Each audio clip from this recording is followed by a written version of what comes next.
So we've touched on wire strands, how the power passes through wire physically, difference in insulations, types of wire, and what affects ampacity. So a lot of times people will wire up their system and then notice that performance is not that great. They're having issues where every time they try to do a big load like a microwave or an air conditioner or something very large, a blow dryer, something like that through their inverter will start beeping, the inverter will just turn off. All of these things can happen if you have undersized wire.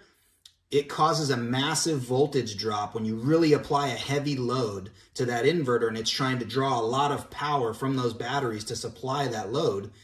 If your wiring size or the stranding of it is inadequate to hold that amperage for any amount of time, you'll get alarms from the inverter that will say under voltage or low voltage because there's so much resistance in that wire that it can't physically pull the amperage that wire is supposed to be rated for. So that's where we're talking about the differences between something like this with very few strands versus something like this with hundreds of strands. That's going to be the difference maker.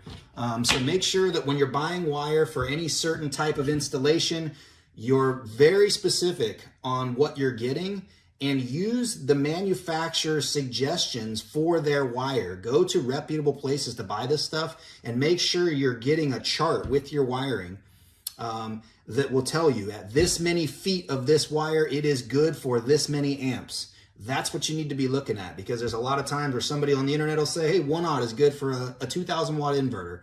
We use 1-aught wiring for that because the wiring we buy is rated for 250 amps and a 2,000 watt inverter can only pull 166 amps. So we're way in the green on that.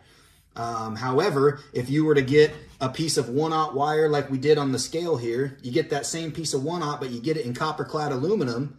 Now that copper clad aluminum is only good for 90 amps, 100 amps, 120 amps, whatever it is, but it's not 166 amps. So you're going to get a lot of heat buildup, which increases resistance, and your performance of your system is going to suffer because of it.